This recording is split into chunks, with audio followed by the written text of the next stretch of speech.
Ochoya sampo pa gyo trashi pa tuche tempe chinle yar ngoda pelge drolor zampe ze parache pande lame shabla solwade Omo a Guru Vajradhara Suma Timo Nisha Sane Karm Utta Vardanya Shri Bhadra Varsa Manya Sarva Siddhi Om a Guru Vajradhara Suma Timo Nisha Sane Karm Utta Vardanya Shri Bhadra Varsa Manya Sarva Siddhi Om Guru Vajradhara Suma Timo Nisha Sane Kar Utta Vardanya Shri Bhadra Varsa Manya Sarva Siddhi Om Guru Vajradhara Suma Timo Nisha Sane Kar Utta Vardanya Shri Bhadra Varsa Manya Sarva Siddhi Om Guru Vajradhara Suma Timo Nisha Sane Karm Utta Vardanya Shri Bhadra Varsa Manya Sarva Siddhi Om Guru Vajradhara Suma Timo Nisha Sane Karm Utta Vardanya Shri Bhadra Varsa Manya Sarva Siddhi Om Guru Vajradhara Suma Timo Nisha Sane Karm Utta Vardanya Shri Bhadra Varsa Manya Sarva Siddhi Om Guru Vajradhara Suma Timo Nisha Sane Karm Utta Vardanya Shri Bhadra Varsa Manya Sarva Siddhi Om Guru Vajradhara Suma Timo Nisha Sane Utta Vardanya Shri Bhadra Varsa Manya Sarva Siddhi Om Guru Vajradhara Suma Timo Nisha Sane Karm Utta Vardanya Shri Bhadra Varsa Manya Sarva Siddhi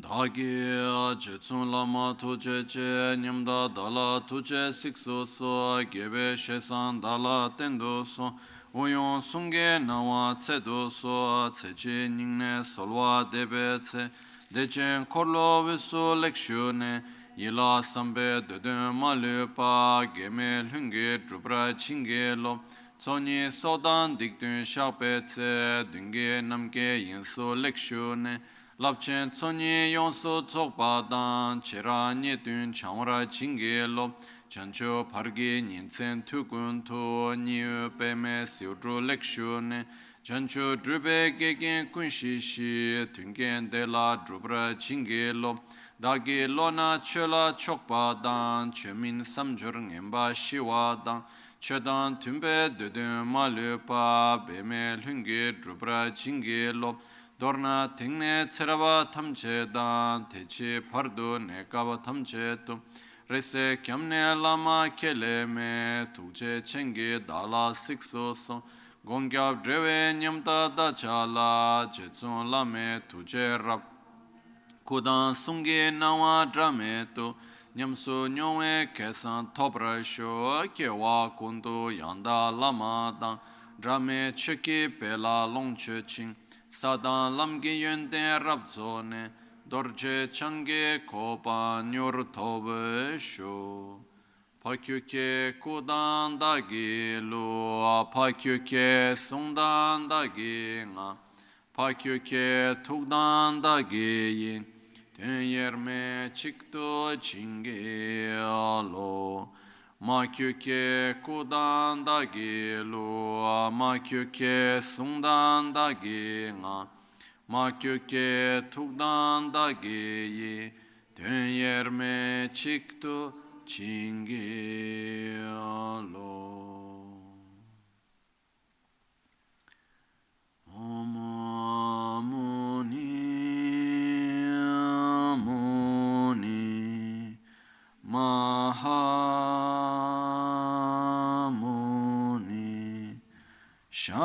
Shakyamuni Swaha Om Muni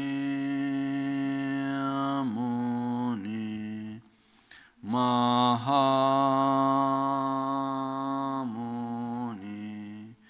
Shakyamuni Swaha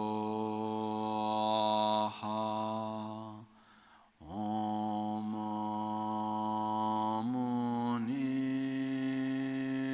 Muni Mahamuni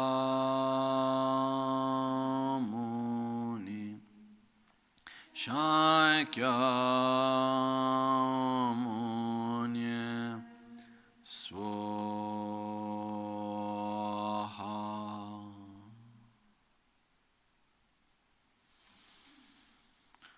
Sashipeki Choshimeto Tramare Rabalingashi Niende Gempadi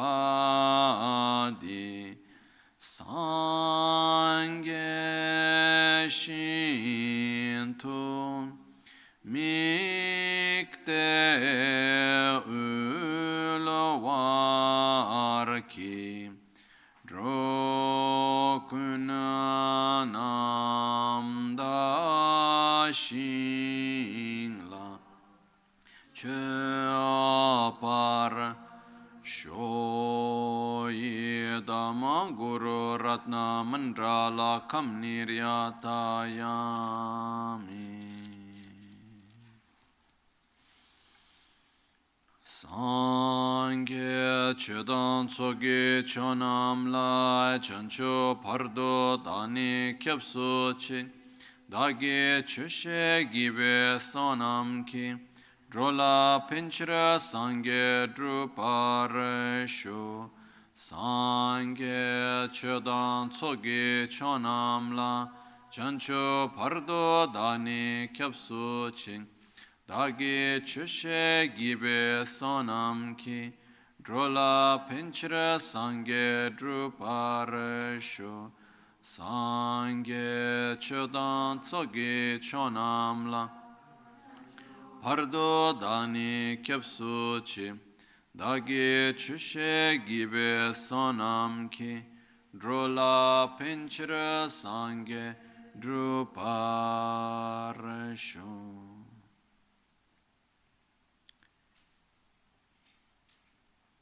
In the Buddha, Dharma, and Sangha, I take refuge until enlightenment. Through the practice of generosity and the other perfections, may I attain Buddhahood for the benefit of all sentient beings. Nel Buddha, nel Dharma e nel Sangha prendo rifugio fino all'illuminazione. Con la pratica della generosità e delle altre perfezioni, possa io ottenere lo stato di Buddha per il beneficio di tutti gli esseri senzienti.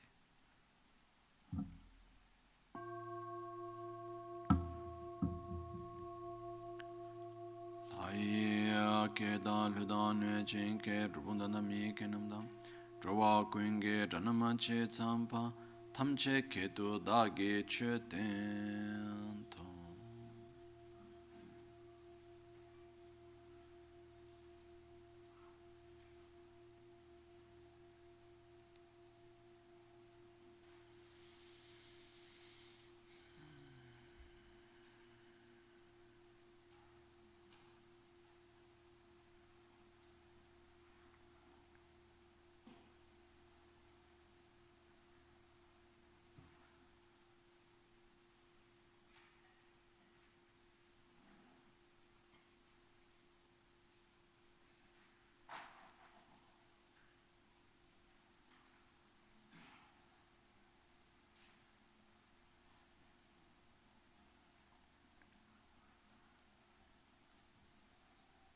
Good morning, buongiorno.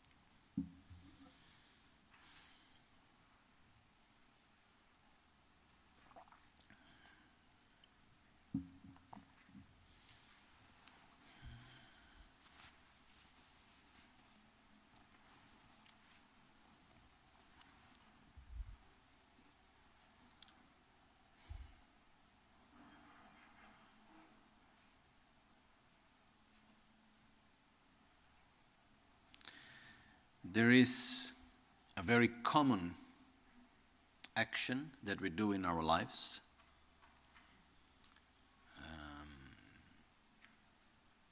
knowingly or not, with awareness or without, but very often we take refuge. Very often we ask for help. Very often we project on something the way to be free from suffering or to gain a state of well-being. Making it very simple. When we are hungry, we take refuge in food. When we feel sick, we take refuge in medicine.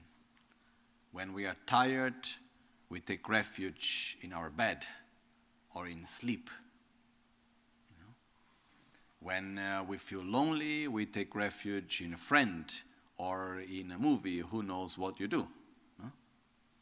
But very often we feel that something is not okay, and then we look for a solution somewhere. Okay, that's a very common way of doing. Normally, when we feel that something is not good, our tendency is, what can I do? Where can I look for help? How can I solve it? We look for a solution. Okay? This process of looking for support, of looking for help, of looking for a solution is, in the Buddhist context, is often called taking refuge. And this is something that we all do, very commonly. So refuge is not something specific of Buddhist practice. Refuge is something that we all do many, many times a day. Okay. Taking refuge requires two aspects. The word in Tibetan is called tepa and jikpa, which the translation is faith and fear. I don't like very much the terms, but that's the term that is used and we can explain through it, okay? First one is fear, then comes faith. Let's try to understand it. I will never ever go to look for water if I don't fear thirst. I'm not going to look for food if I don't fear hunger. I'm not going to look to sleep if I don't fear the tiredness. Okay? So I'm not going to take medicine and go for a doctor if I don't fear the sickness and the symptoms of the sickness. So fear means when we recognize that something is not good for us and we want to avoid it. So I feel hungry. I don't want to feel more hungry. So I fear becoming more hungry. So what I do, I go to look for food. So the concept of fear is not necessarily the emotion of fear, but it's basically the fact that we want to avoid something. We want to avoid something because if we enter in contact with that, if we continue in that situation, with that emotion, whatever, we will suffer. And because we don't want to suffer, we want to avoid that situation. No? So, for example, we go outside, we are not well prepared for the cold, and then suddenly we see that we don't have a shelter, we are a warm place to be. We are afraid of staying the whole night outside. Why? Because we'll be tiring, we will feel cold, and so on. And we don't want to suffer, and we connect these things with suffering. So what I do, I need to find a solution. I go to knock at a neighbor's house or someone that I don't know. I go to find shelter. Because I fear staying the whole night out in the cold. Okay. So, it's like we will not go to the doctor, and most of all, we will not start a whole difficult treatment unless we fear the sickness. I don't know if this is clear. Okay? And again, fear is not the emotional fear and anxiety, unless we don't say, really, this I want to avoid. I don't want that. Okay? And this is a very important part. Because unless we truly want to avoid something, we are not going to look for a solution for it. It's like we are not going to the doctor unless we recognize that we are sick and we don't want to be sick. I don't know if it ever happened to any one of you of having some small sickness and actually liking being sick. You know, when we are sick, maybe for some of us we may get extra attention and extra care, and maybe we don't need to work in the way how normally we need to do, and this and that, and there may be some small things that we feel comfortable in being sick. Finally, we can complain about something without that we have a reason to complain for, you know. So whatever dynamics we go through and we like being sick.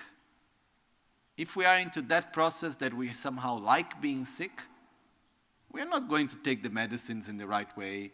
We are not going to truly take refuge in the process of healing. Okay? So in order to find a solution for anything, the first step is wanting to get out of where we are and recognizing where is the problem, clearly. It's like, I have seen many people that were in situations of great suffering, but they could not make the connection between their suffering and the causes of their suffering. And they would continue again and again to victimize themselves, projecting the causes somewhere else, and they couldn't get out of their own cycle of suffering. It's like someone that has addiction to sorts of drugs or other things and don't see the addiction. I will blame many things, but not my own addiction. So what happens is that unless I see the reason of my suffering and I want to avoid it, I will not truly trust the solution. I don't know if you have ever tried to help someone to stop a behavior or to change one's own negative lifestyle, harmful, unhealthy lifestyle, but the person doesn't see his or her lifestyle as harmful and blames something else. How difficult is to help this person? It's almost impossible. Okay?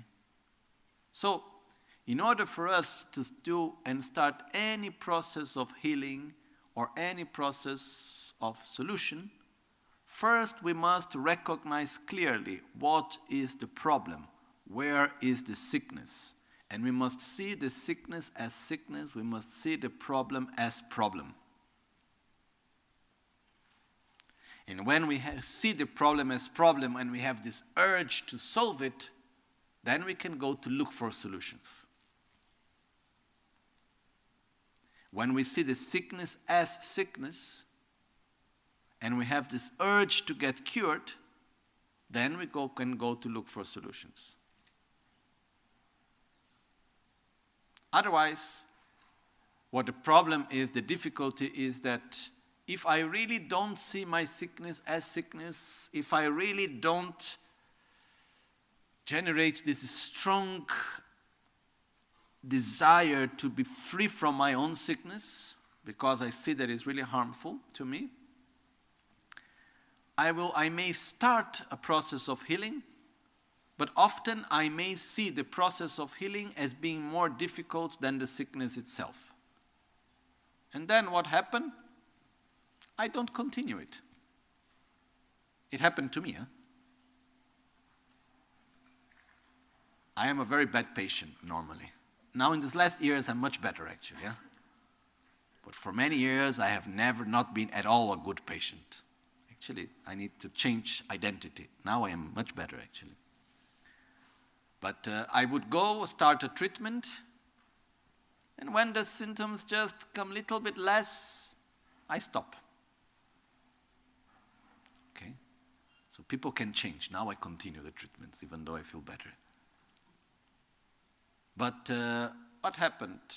I see I don't like treatments. I feel the medicine, I don't know, for whatever reason, I had this very strong idea when I was younger that I don't like treatments. It didn't matter if it was natural, allopathic, any type of treatment. As long as it looked similar to medicine, I didn't like it. This is my own problem. I'm not saying this is something good.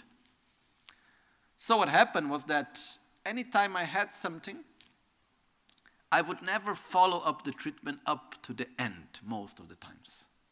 Why? Because for me, the treatment somehow was worse than the actual sickness. No logical reasoning.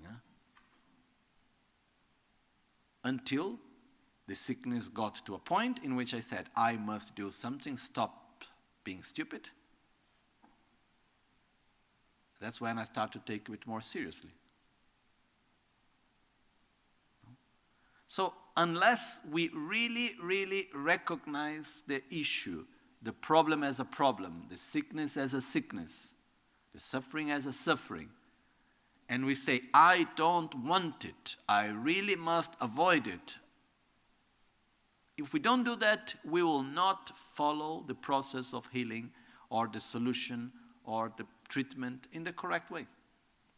And we will not get the results that we want. Okay, I think it's quite clear, no? So, first step, understand where is the problem. Second step, look for a solution. Third step, apply the solution.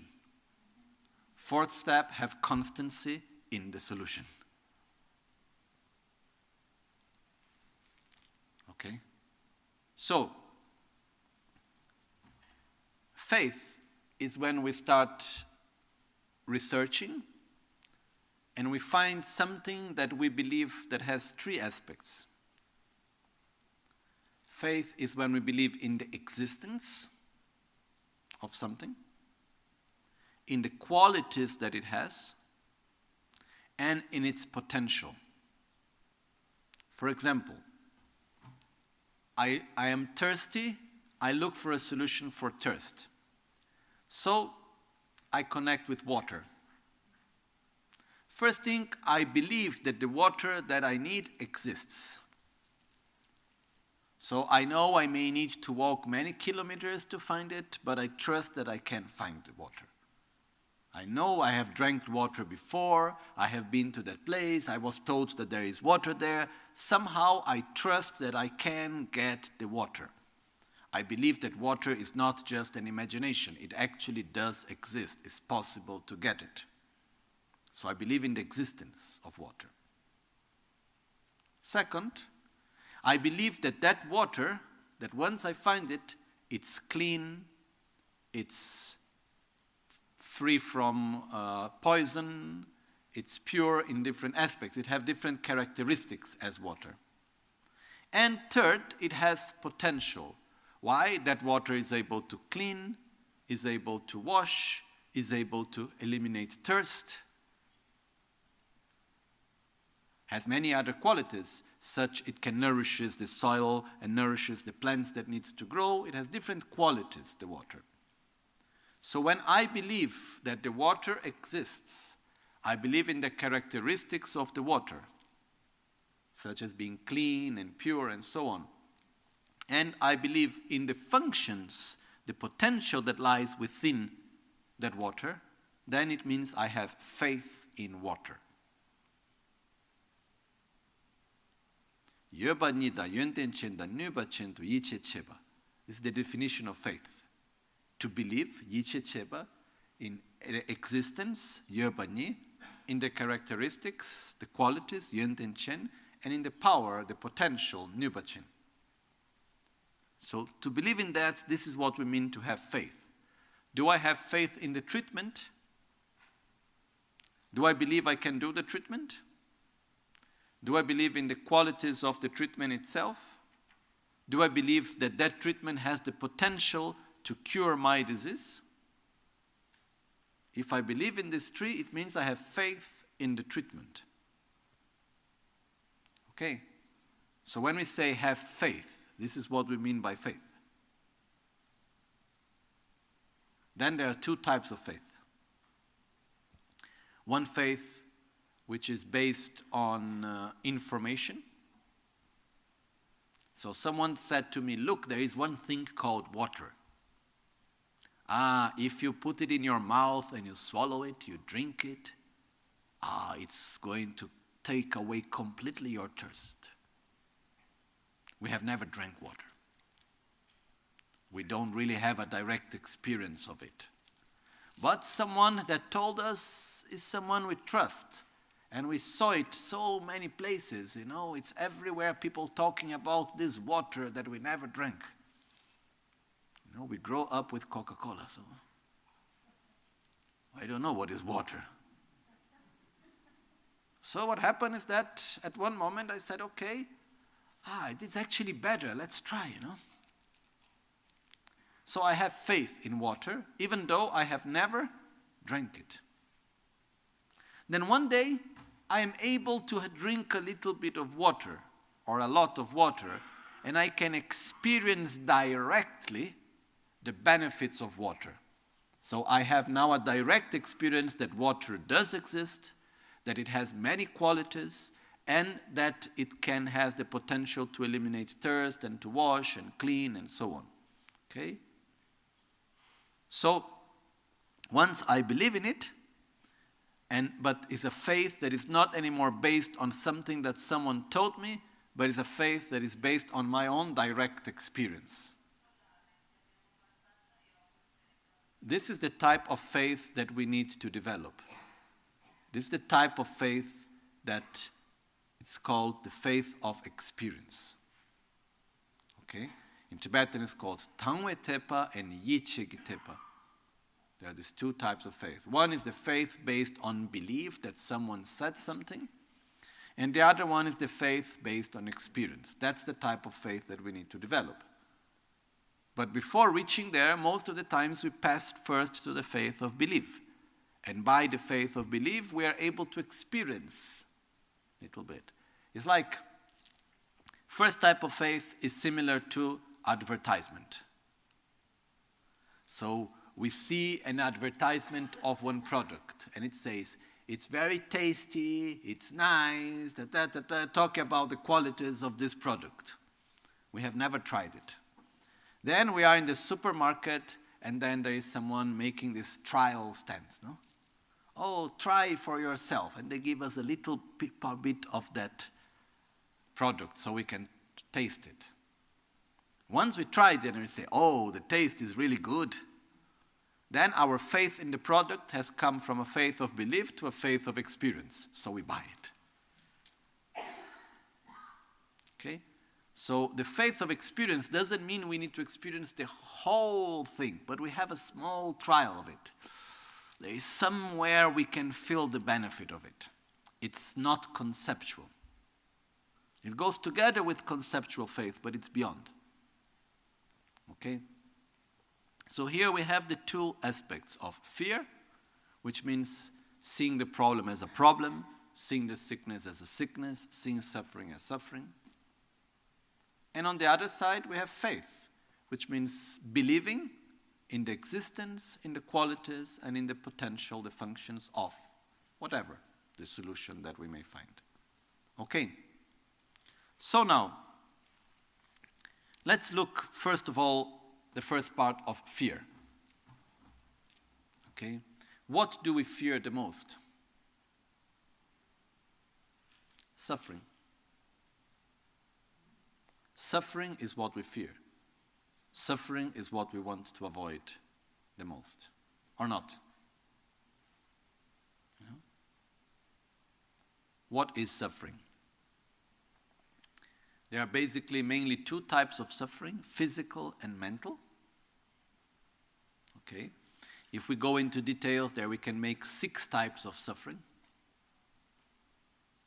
which is 5 physical suffering and 1 mental. We have the suffering that comes through the contact with eye sense, based on what we see, based on what we listen, based on what we taste, based on what we touch, based on what we smell. We have 5 senses. So whenever we enter in contact with an object of senses, okay, this generates a sensation.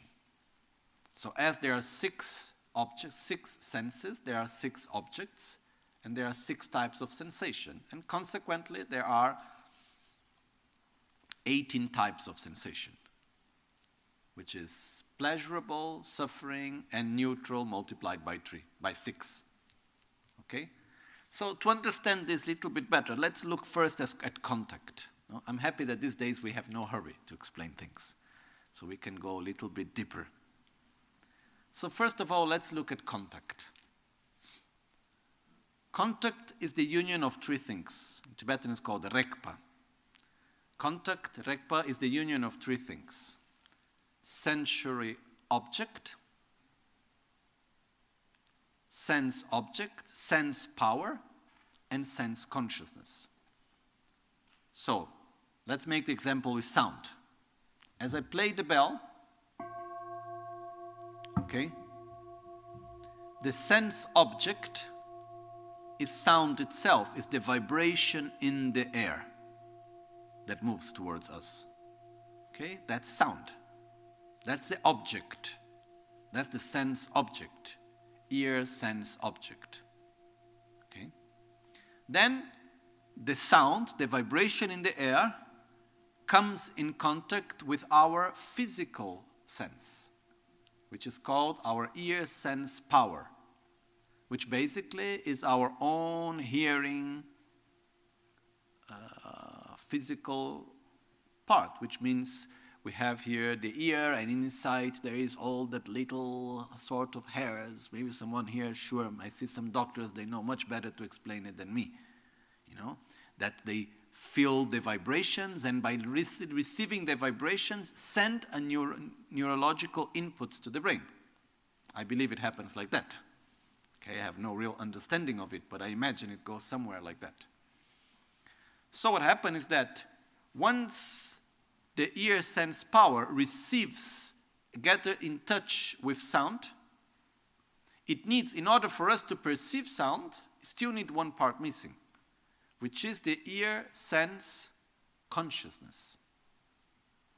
It's the part of our brain, the part of our mind that perceives the inputs that come from our ear sense power. It's like when we see, there is form, which is basically light, that arrives to our ears, to our eye sense power, to our own eyes. Then our eyes convert that light into neurological inputs. And what happened? Then there is a part of our mind that elaborates all that information and put it together so our mind can perceive it, which is called the eye sense consciousness. Okay? For example, when we touch, happens the same thing. There is the object of touch, there is the touch sense power, which is our skin, and all the neurological, transmitters connected to touch, then to our skin. And then there is the touch sense consciousness that perceives touch. For example, when we do one, how do you call that? Anesthesia? No? When we do anesthesia? No? So basically what is happening, I don't know exactly how it happens, but my understanding is that the relationship between the touch sense power and the touch sense consciousness is cut. So it doesn't matter how much you touch, you don't feel it. Okay? Because the pathway of connection is blocked. Okay? So basically what he's saying is that in order for us to experience anything, there must be these three parts. What if our sense is not functioning correctly, even though there is sound, but we have a problem in our sense, we cannot listen. If we have a problem in our part of consciousness, that the consciousness is not present, even though there is sound coming, we cannot perceive it because our mind is completely somewhere else. Have it ever happened that there is someone talking and you cannot listen to the person because the mind is somewhere else, and then suddenly it's like you wake up and you say, "Can you repeat it?" We are not aware. And sometimes, our ear sense consciousness is perfectly there, our sense is very good, but there is no sound around. So nothing to listen. Or we are in total darkness, no light to come to our eyes, nothing to see. Okay? So in order for there to be perception, it comes to this aspect of the mind which is called contact. It's said to be a mental factor. It's one characteristic of the mind. Another moment we will go through the study of the 51 mental factors. It's a subject that I like very much. It's a little bit the basis of how the mind functions according to Buddhist perspective. So, this is another time we go through it. But the mind, we have the thoughts, and then there are the different characteristics of the thoughts, which are called mental factors. The main thoughts are called primary mind, and then the aspects that compose the thought are called mental factors. It's like there is the main dish, and then there are the ingredients that compose the dish. Okay? So the main dish is called primary mind, which is our thoughts, and then every ingredient that compose that dish are called mental factors. Okay? And then there are 5 mental factors that are always present. There is 5 ingredients that must be present in every dish. Okay? In every thought. And one of this is contact. Contact is the union of sense object, sense power, and sense consciousness. Okay? Clear, no? Whenever there is contact, inevitably there will be sensation. Okay? Sensation is the other ingredient, which is always there, which is the aspect of our mind through which we experience reality. We experience reality through sensation. Okay? We judge reality through discernment, which is another ingredient that is always there. In which we say, this is this, that is that, is big, is small. We give name to things. That's called discernment. In Tibetan, Geshe. So discernment is where we name things. But we experience things through sensation. So here, there are 3 types of sensation. There is a sensation that when it appears, okay, so I touch the bell, it vibrates, generating a wave of sound. this wave of sound comes in contact with our ears, ear sense power, which is perceived by our consciousness. Then what happens? We have a sensation. Okay? So, do you feel any difference between the sensation that you get when I play the bell?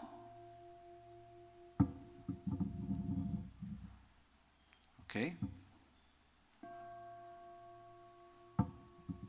And now the sensation when I play the microphone.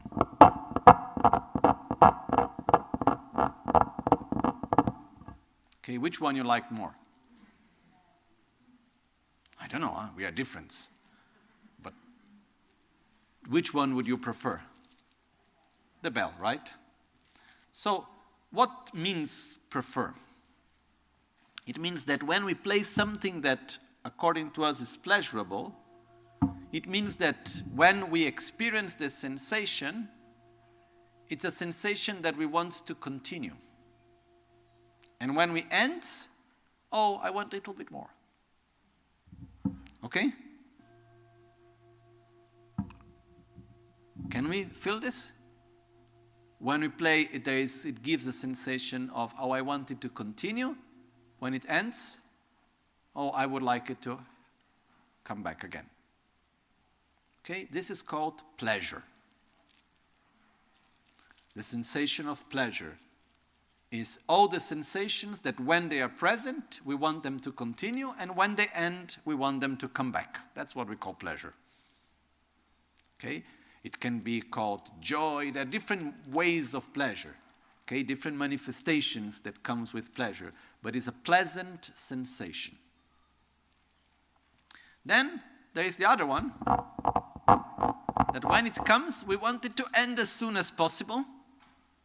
And when it ends, we want it not to come back again. This is called suffering.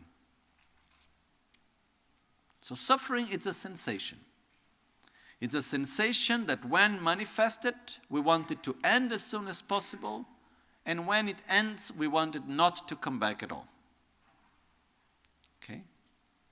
Then we have another type of sensation which are called neutral sensations. The neutral sensations are the sensations that once manifested, we don't care if they continue or not, and once they end, we don't care if they come back or not. This is called neutral sensation, and we have a lot of neutral sensation. Okay? So, that's where we have 18 sensations. Because we have the 5 senses plus the sense of our mind. For example, can we experience pleasure or suffering by imagining something? Can we suffer because we think about something that happened in the past or something that may happen in the future? Can we feel joy by remembering something or by imagining something else? We can, no? So what is the sense object in this case? The sense object is called in Tibetan tunchi, which is translated literally as a general meaning, which I translated as a mental image. Okay? So I think mental image helps us to understand better the meaning of it more than general meaning. Okay? So we have a mental image of the past, of the future, of an object, of a situation, of anything. So our mind sense power, our capacity of observing, reflecting, understanding, our own conceptual power, let's say, which is very much connected to our neurological brain and so on. Okay? I put so on because mind is not only in the brain. But here we open a very complex subject. No?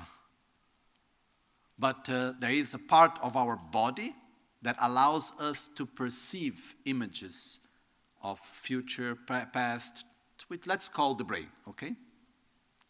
Then together with that physical part, there are also the so-called our mind sense consciousness, which is the part of the mind that put things together Okay? And once we have a mental image, we elaborate that mental image, we bring it to consciousness and we perceive it, what happens? We have sensation. Pleasure, suffering, or neutral. So we have 6 senses and 6 objects. And based on that, we have 6 different types of sensation, which can be divided into physical sensation and mental sensation. We divide the sensation based on the process through which we gained the sensation. The sensation of suffering is always a sensation of suffering. It doesn't matter if it's physical or mental. We make the distinction just to understand based from what the sensation is coming. What's the process through which we generate the sensation? Let's make an example. Someone comes and says something to us.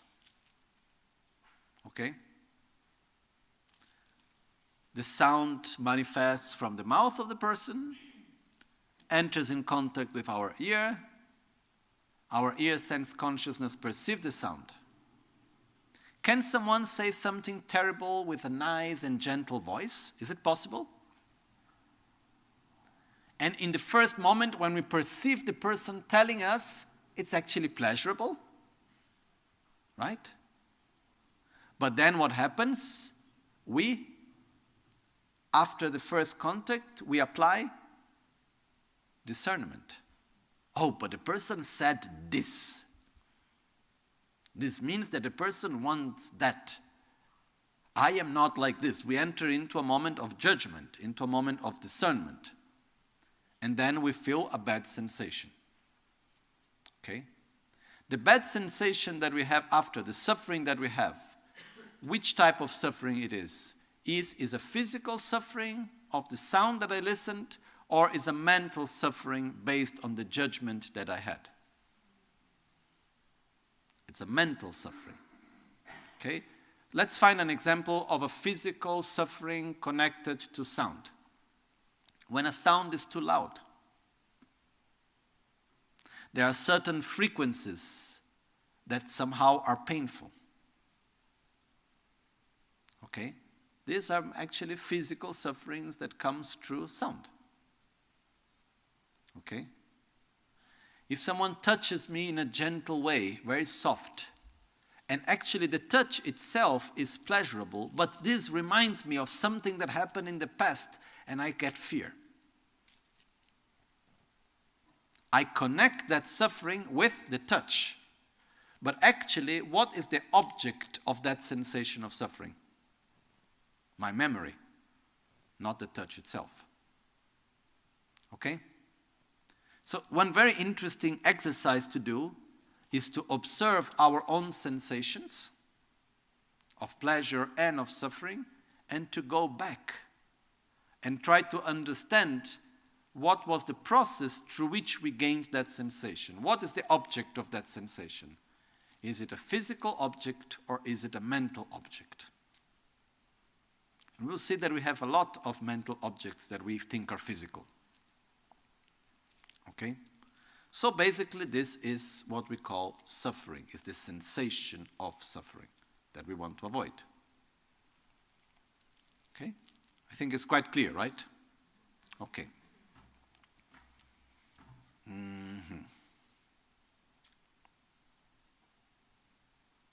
Well, the next step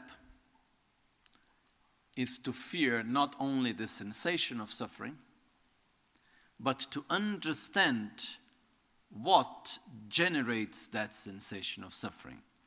To understand that there are patterns, there are situations in life, there are things that sooner or later will manifest as suffering.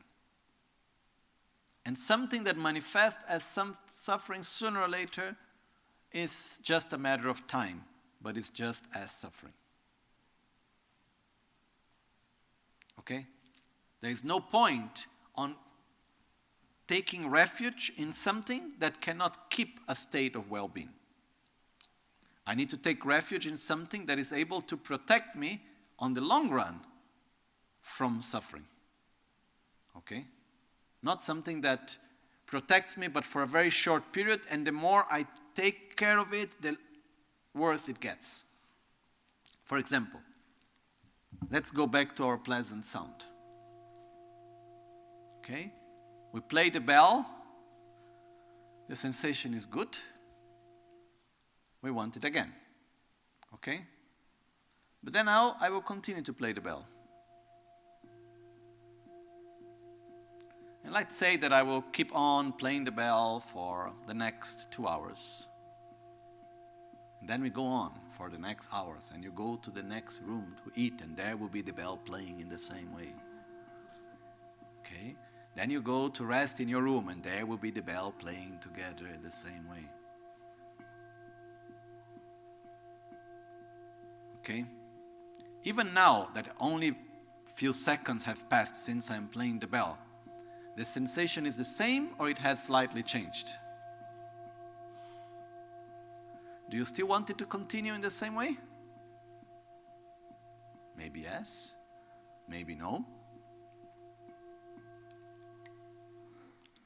Better, no? So what happens is that whenever we have a pleasure, a sensation of well-being and pleasure that comes through our senses,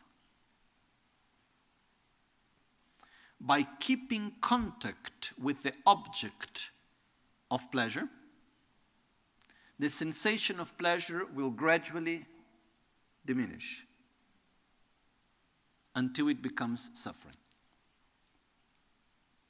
There is not one physical sensation of pleasure that the more I keep in contact with the object, the longer the sensation will be sustained.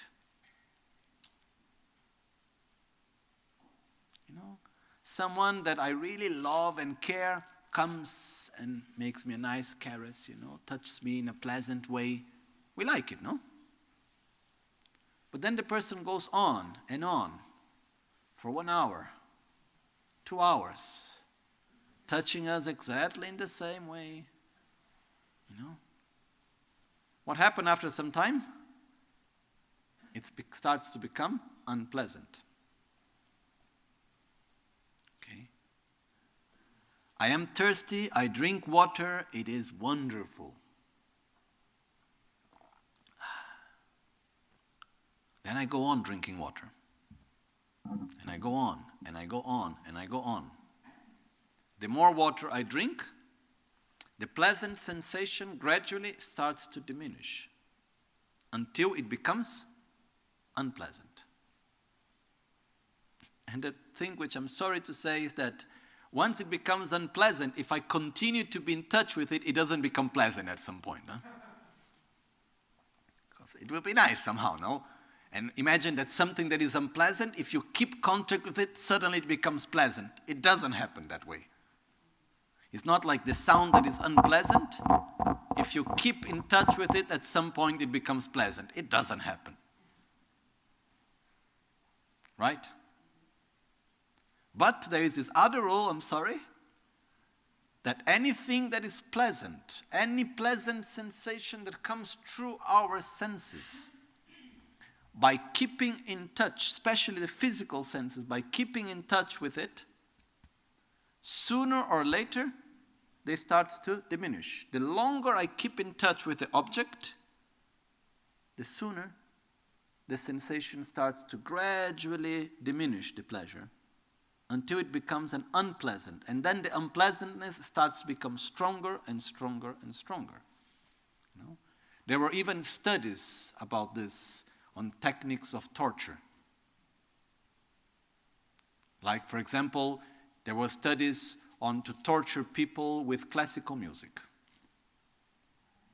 A music that it's pleasant for them initially. This is during the Second World War they did this. So, take a music that is initially pleasant to listen, then put this music for 24 hours on for weeks and weeks to go. The same music repeating, you cannot stop listening, you cannot be without it. At one point, it becomes terrible torture. Okay, and we could find many other ways. But even for a very daily thing, something that we like to eat. What happens when we eat the same thing every day? Think about your favorite food. And then imagining having it for breakfast, lunch, and dinner. Every day. Does it remain pleasurable in the same way? No. Okay. So this is what Buddha called the suffering of change, or the changing suffering. It's the sensations of pleasure that are not sustainable. There are sensations of pleasure that are sustainable. That the longer we keep in touch with the object, the better it gets. For example, the sensation of pleasure that comes out of the feeling of love, that comes out of the feeling of gratitude, that comes out of the feeling of harmony, that comes through wisdom. There are different states of pleasure that the more I feel love, the better it gets. It's not that after some point the sensation of pleasure fades away. No, it gets better and better. Okay? But all the external objects that we come in contact with, specifically, the more I have, the less it can hold that sensation of pleasure. So this is called this changing suffering. In Tibetan it's called Gyurwe Dungal, which is something that in the beginning is good, but it's not sustainable. Okay? So the first level, what do I fear? I fear the suffering of suffering. I fear the sensation of suffering. This is what I don't want, and none of us want it. Second is I fear that which appears initially as pleasant, but much sooner than later becomes suffering, which generates a very unpleasant process of constant search. And what we can experience also is the more I look for pleasure through the senses, the stronger the object of the senses need to become in order to experience the same level of pleasure. For example, when we talk about food, about drinks, about the pleasure of taste, about the pleasure of touch, if we look, when anyone indulges in pleasure and takes full refuge in one's physical pleasure, what happens in time as there is an addiction to that pleasure? The person wants always more, and not only wants more, but needs more in order to gain the same state of pleasure. Because when I drink something, what I want is not the drink. What I want is the sensation of pleasure. And the problem is that the more I drink, the more I need different drinks, the more I need more complex things, the more I need to stimulate the senses in order to have that same sensation of pleasure. Okay? And that's what happens in the business of pleasure, of entertainment and food and sensory pleasures. Always need to invent new things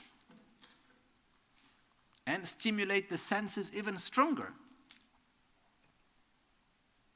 And when we indulge ourselves into physical pleasure without having any sort of limitation, which can be social, cultural, whatever sorts of limitation, the tendency is that the more I have, the more I need to gain that same level of pleasure. We We can see this with all sorts of pleasures. So, this happens with food, this happens with chocolate, this happens with drugs, this happens with sex. It happens with so many things. Okay? And what we see is that the moment that we indulge in this pleasure and we take refuge in it, and it's not enough, when we are without the pleasure, the inner hole becomes even bigger of insatisfaction. And then we want it more, and we need always more and more to fill that inner hole, that emptiness that we have within. And our life just becomes obsessed with experiencing the pleasure and filling up that inner hole. Okay? I think it's quite clear, right? Okay, so this is what on a small or large scale is called the changing suffering. Are all that things that apparently it appears as pleasure, they are not negative, they are not bad. There is nothing wrong with the pleasures of our senses. But it simply cannot sustain the state of pleasure. We cannot project our happiness truly on it. Okay? So, this is called the changing suffering. I just want to make clear, I'm not saying we need to abandon what we like. You like eating something, enjoy it. You like being with a person that you love, enjoy it. You like going to a certain place, enjoy it. Listening to a certain music, enjoy it. And here I make one small bracket to give a mundane advice. Has nothing to do with a spiritual practice.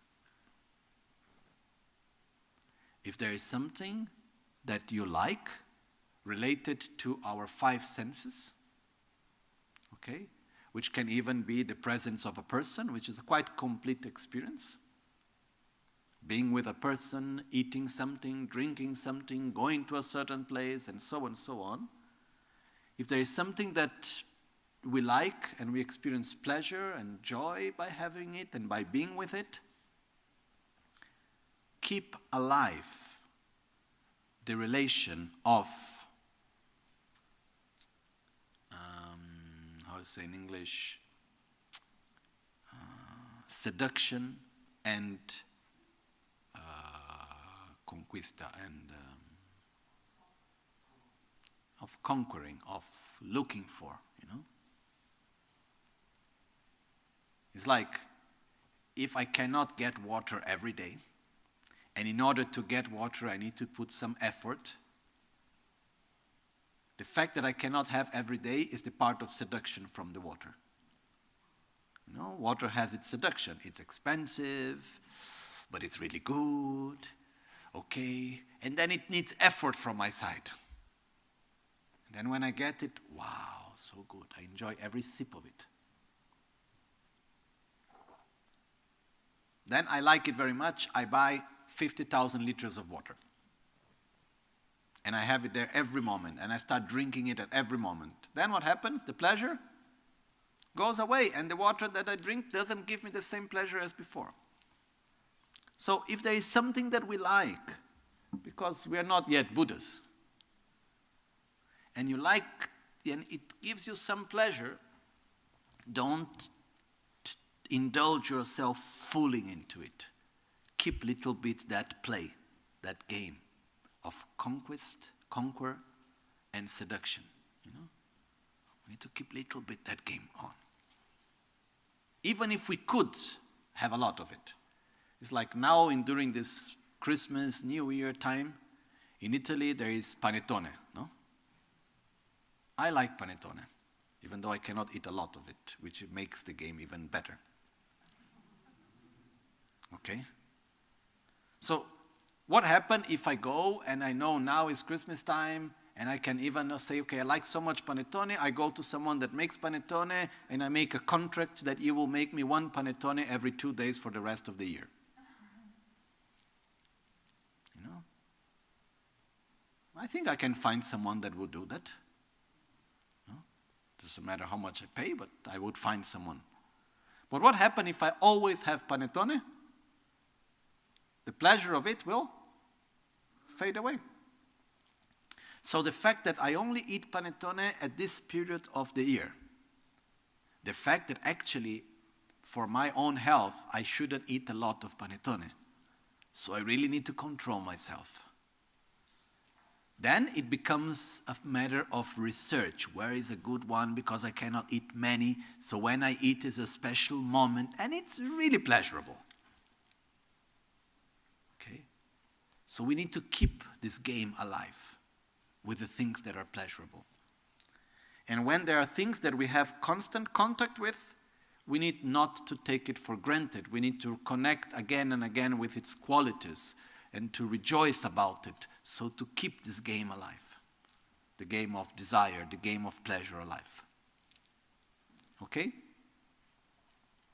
On the other side, when we go back to our own spiritual path, we need to understand that this is not enough, that gaining pleasure of the senses, the sensation of pleasure of our physical senses, it's not going to sustain an inner experience of satisfaction, of well-being, of pleasure. Okay? The more I have, the more I need. Okay? So the second step of taking refuge is having fear of the changing suffering. Which doesn't mean I have fear of pleasure. It means I look at sensual pleasure and I say, okay, nice, but not enough. I'm not satisfied fully by it. I will enjoy it when it's there, but I cannot project my happiness into it. I cannot base my life into it. Which is basically pleasures of the five senses plus projecting our happiness into our image, recognition, power, and owning material things. It doesn't matter how much wealthy we are, it won't sustain our happiness. It doesn't matter how much powerful we are, how much influence we have, it won't sustain our happiness. Okay. Then we go one step further. And we see that actually it doesn't matter where we go. We take ourselves with us. And what happens actually is that every moment that we experience, it doesn't matter where we are, it doesn't matter with whom we are, it doesn't matter what is happening around us. We experience reality through the filters of ourselves. Okay? So we experience reality basically through two filters, which each one of these two filters have many layers. Okay? One is called the filter of karma, and the other one is called the filter of our own mind. Okay? Of our mind and body, actually. So there is the actions that we did in the past. Yesterday we talked a lot about it. So in the present moment, we have all the forces of the actions that we did in the past, and we experience the present strongly influenced by that.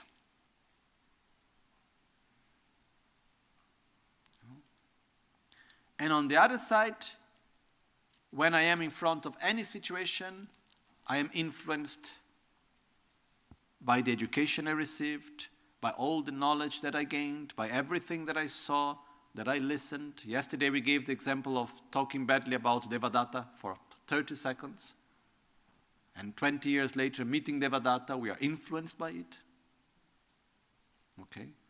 So everything that we see and we listen influences our perception of reality. We are influenced, there is the filter of our own past experiences, there is the filters of our past emotions, there is the filters of what our relationship with our family, friends, everything that we have done in the past. It builds up experiences. And through these experiences, we see and perceive the present moment. Okay? And if we go a little bit in more details, I have explained this a few times, so I'm not going to go into details now. We can say that we have mainly, let's say, 5 main filters, in a way, through which we perceive reality. And we can add a 6th one even, which is also important. Which is, we have one filter, which is our DNA. Basically, we have what is called in Tibetan Rikyu Gyönten, which are the characteristics of ourselves, which we receive from our parents. So there are different aspects of our body and mind, which comes from our parents. For example, there are some types of fears and emotional aspects of our mind that actually we received from our parents. And then there are aspects that they received from their parents. And like this, we have some aspects of ourselves, they are coming from a long line. Okay? Which in modern terms, we may call it DNA. We all talk about DNA, and I don't think many of us really know what DNA is. I at least have no real idea what the DNA is, anyhow. No, I see some doctors I know here, they may explain us better what is a DNA. But most of us, it's part of our common language to say, oh, that's genetic, that's DNA. What it truly means, I have no idea. Anyhow, that's another point. In Tibetan, it said Rikyu Gyönten.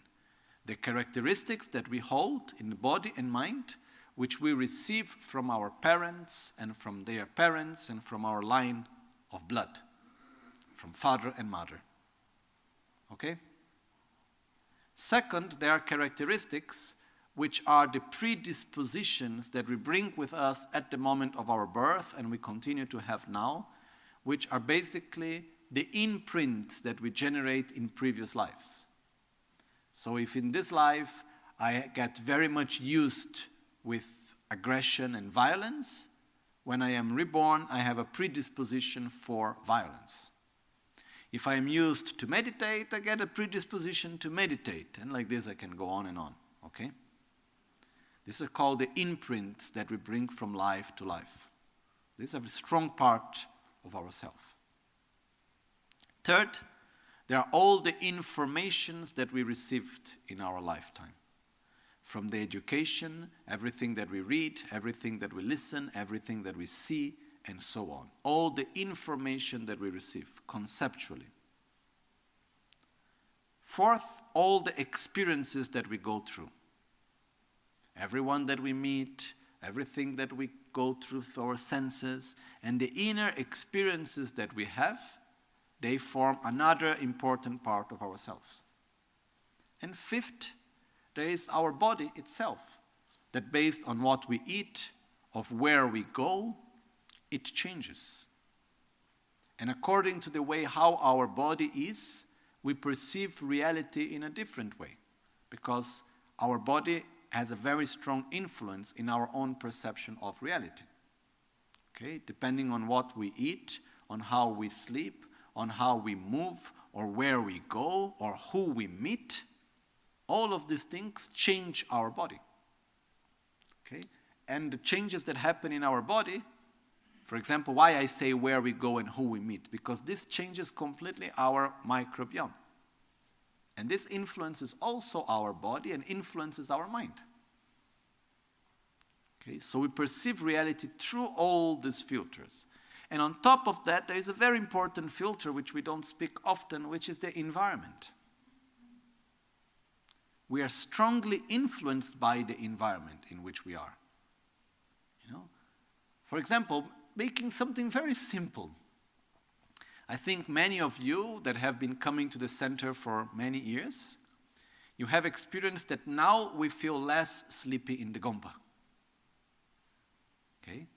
Before, when coming and having teachings and practices in the Gompa, I would see many people feeling a little bit sleepy. And myself also. Now this has gone. Why? Because we have a very expensive system of air exchange. Okay, sorry I put expensive, it's just because I have that memory. Okay? But we have a very good system of air exchange. It has two sensors, one on that door, another one on that one, that are making, actually there is the sensor of the carbon dioxide in the air, and based on that, it knows how much new air needs to go in, and based on how many people come in, and how much we talk and movement we do, it sends the amount of air in and out. Okay? And because of the fact that our environment is more healthy, we have more oxygen in the air, we feel less sleepy, and we can concentrate better in the teachings. So our environment does influence our mind, the way how we perceive things. Okay? There are some types of substances, when they are in the environment, they make the person more violent or more calm. Architecture has the same effect. Light, darkness, shapes, everything has an impact on us. So, we don't need to go into details on all of that. Astrologically, there is an impact of us. The moon, the other planets, all of this does have an impact on us. If it's winter, if it's summer, if it's spring or autumn, all the environment around us has an influence in ourselves. Okay? So whenever we are in front of reality, which is every moment of our life, what we see, what we listen, what we perceive through our 6 senses is perceived through all these filters. And we cannot make it in a different way. We cannot perceive reality independently of our own filters. I think this is quite clear, right? So what happens when our filters are dirty? What happens when in our childhood we went through certain experiences, or maybe in some other life, and we are born with a strong predisposition for sadness and loneliness, or whatever. And the whole complexity of our life, which is our DNA, our predispositions from previous lives, the informations that we receive, the experiences that we have, the present state of our body, the environment in which we are, all this together makes us to perceive reality, I am lonely. Can that happen? As long as that filters will be present, it doesn't matter where I go, I will feel lonely. I am not good enough. For whatever reason, we may have filters of I am not good enough. And it doesn't matter where we go, what happens, finally, how we will experience it. I am not good enough, as long as the filter is there. There is the filter of anger, there is the filter of anxiety, there is the filter of sadness, there is the filter of arrogance, of selfishness, of ignorance. There are many filters, and each one of them have many layers. And some filters we put in and we take out, and some are always there. Okay? And at every moment of our life, when we experience reality, it's like if we are taking pictures all the time. And every picture we take, it has many filters in it. But the real problem is that we believe that the picture is the actual reality. Nowadays, with the phone, it's something that we can use this metaphor very well, because there are some applications in the phone where you can put many sorts of filters. Even most of the phones, when taking pictures, you can put many filters, change the color, change many things. And there are some other filters nowadays which can make a person smile, can make the person look younger. No? Like a friend of mine some time ago, she said, I'm making a new passport, so I took the picture for the passport myself and printed, and I add some nice filters on it to take away the wrinkles, to look younger and all of that. So no need makeup anymore. Take the picture, add the filters, done. Okay? So there are some filters even where you can make like the shape of the ear change and the nose get bigger, Some filters which I saw, you can even put the head of an animal on the person, no? Like a dinosaur head. Okay? You can make all sorts of things. But what happens if I take a picture of a person and I add all sorts of filters in it, and I look at the picture and I say, is this the person? Not really. Because I know that so many filters were added to it, and the person was not smiling as in the picture because I added a smile filter. The person is not as young as it appears because I added a young filter. And I can go on with many, many filters that I could add. But I know that filters were applied. But what happens when I don't know that filters were applied? And I believe that what is in the picture is the actual reality. That's how we live.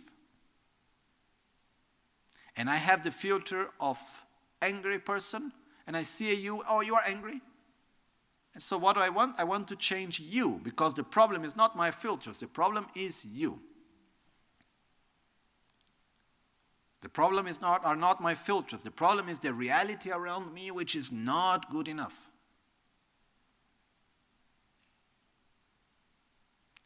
The point which I want to come to is that as long as we have many of our negative filters, for that long there will be suffering. It doesn't matter where we go, with whom we are, in what situation we find ourselves. I don't know if this is really clear. Okay, I think that no one of us is capable of perceiving reality without filters. This is what a Buddha can do. Okay? So the process is we need to add good filters and take away the bad ones. What are the good filters? The filters that when present allows us to experience the reality in a more pleasant way. The bad filters are the filters that when the filters are present, we experience reality with more suffering.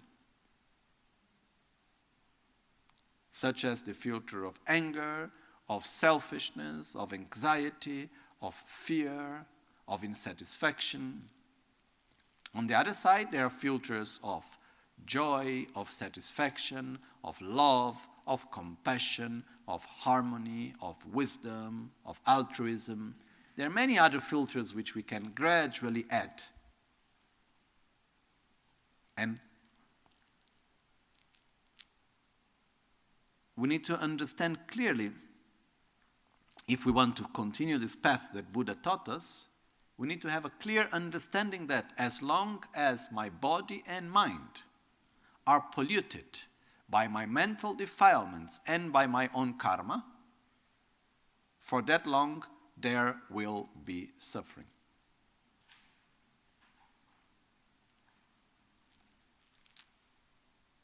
This is called the all-pervasive suffering. Okay? It's all-pervasive, it's everywhere, because it's on the filter. So we see everything through it. So we pollute everything that we see and we perceive through our own filters. Okay? Because when I see you, I believe that I am seeing you. But actually, I am seeing my version of you.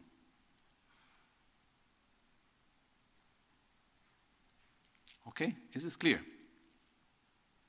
So, as long as I am polluted with mental defilements such as anger, selfishness, unlimited desire, insatisfaction, fear, anxiety, and so on, I will suffer. It doesn't matter with whom I will be, where I am, and so on. I have seen people suffer like hell being side by side with a Buddha.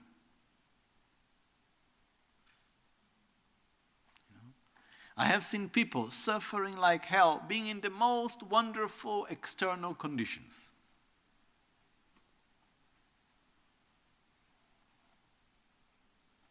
What this is showing us? That the solution is not changing the world around us. The solution is cleaning our filters, changing the way how we perceive and experience reality. So from this, we go to the third level, which is fundamental to continue the path of the bodhisattva. Which is, first level, I have fear of the sensation of suffering, physical and mental. Second level, I fear to take refuge into something that cannot sustain happiness. Third level, I fear my own negative filters. I fear remaining in a state where I have all these negative filters through which I experience reality, and there will be no peace, there will be no satisfaction, there will be no well-being in a sustainable way as long as these negative filters are there. Okay, now, I think it's quite clear, this, right? So, if I fear the first level of fear, I fear the sensation of suffering, where shall I take refuge? I shall take refuge into situations, objects, people, everything that I feel that will diminish my sensation of suffering and will bring me more sensation of pleasure. This is what we do constantly, or not? No one of us wants to have a sensation of suffering, and wherever we recognize sensation of suffering, we want to avoid it. In whatever we recognize that will bring us a sensation of pleasure, we want to gain it. So first there is contact, then there is sensation. Together with sensation comes discernment. And after of that comes attachment. Comes what do I do? Which direction I put my energy, which is basically attraction or aversion or indifference. Whenever there is sensation, there will be or attraction or aversion or indifference. And we project this into one thing or into another. Okay? So, if we look upon ourselves, we fear the sensation, the suffering of suffering. We fear the sensation of unpleasant, of suffering. And we try to do everything to avoid it. So if I listen to a sound which I feel pleasure, I want that sound to repeat again. If I listen to a sound and I feel suffering, I want to avoid that sound. If I meet a person and I feel good being with a person, I want to be more with that person. If I meet someone and I feel bad being with a person, I don't want to be with that person anymore. And like this we go on and on and on with endless examples. Okay, this is what we do normally. So, if what we fear is only this, we will not look for refuge in Buddha, Dharma, and Sangha. We will look for refuge in nice vacations, beautiful hotels, nice sensual pleasures, gaining whatever we can feel a momentary sensation of pleasure and overcome our momentary suffering. Okay? Second, if I fear the suffering of change, then I need to take refuge into that actually can hold an inner experience of satisfaction and well-being, which are our inner experiences of pleasure, such as the pleasure that comes from love, from satisfaction, from an inner experience of peace that comes, for example, through concentration and inner stability. We look for a sensation of pleasure that comes from humility, stopping to compare oneself with others, from inner experiences that, as long as these inner experiences are present, the sensation of pleasure will remain and grow. Okay?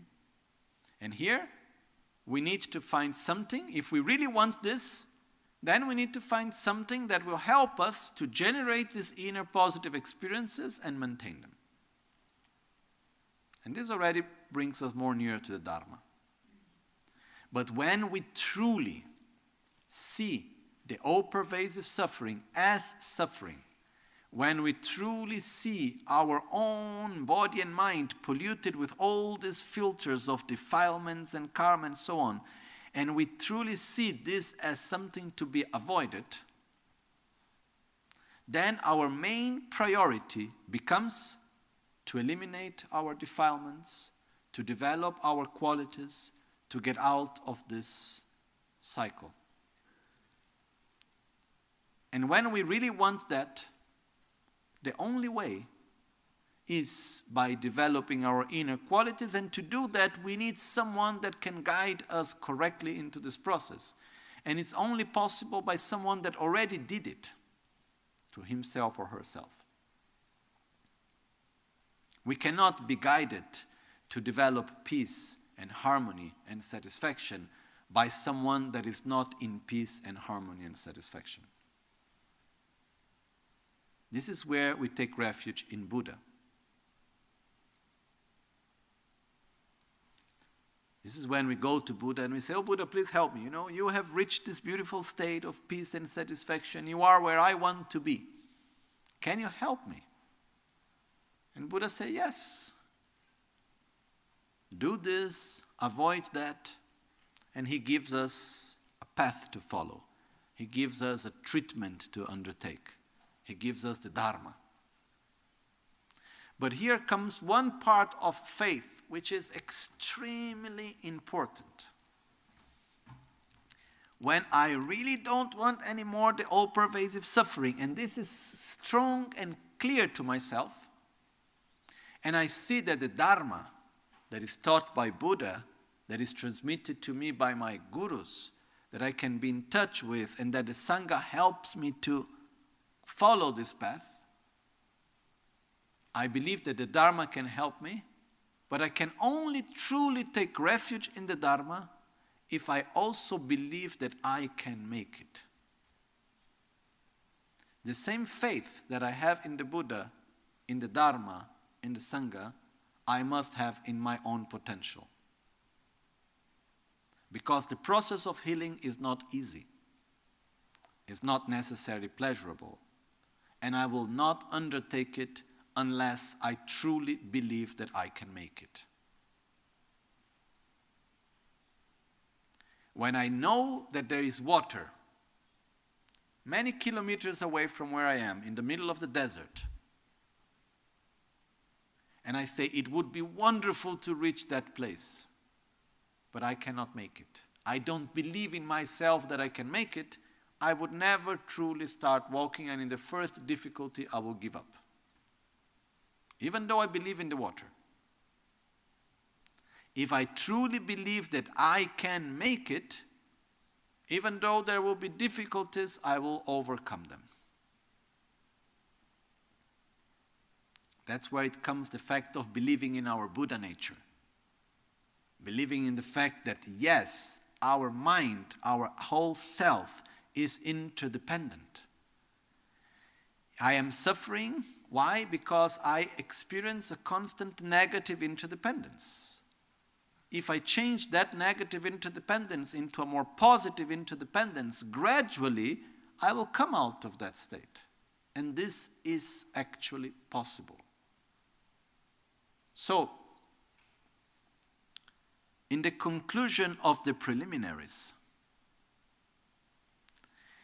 we conclude an important part of the preliminaries when we generate this strong urge as a main priority of our lives to get out of the all-pervasive suffering. When we see the all-pervasive suffering as suffering.